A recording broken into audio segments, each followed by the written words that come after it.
أول شيء يلفت انتباهك تسمية مرحلة. بالنسبة لي أنا التكنولوجيا تفرض نفسها. মানে অনেক দিন পরে প্রায় আজকে 8 থেকে 9 মাস পরে বৃষ্টি হচ্ছে। এদিকে সূর্য দেখা যাচ্ছে, এদিকে বৃষ্টি হচ্ছে। এত কিসের রহমত, আমাদেরকে রহমতে পড়ে দিচ্ছে আপনার।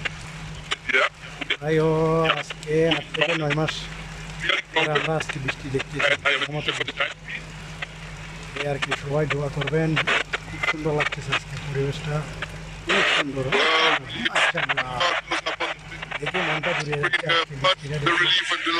অনেক গরম মাঝে আজকে বৃষ্টি দিচ্ছে রহমতের, একটু স্বস্তি দিচ্ছে। তাই সবাই দোয়া করবেন। কি সুন্দর বৃষ্টি, মাশাআল্লাহ মাশাআল্লাহ। এখন কমে আসছে।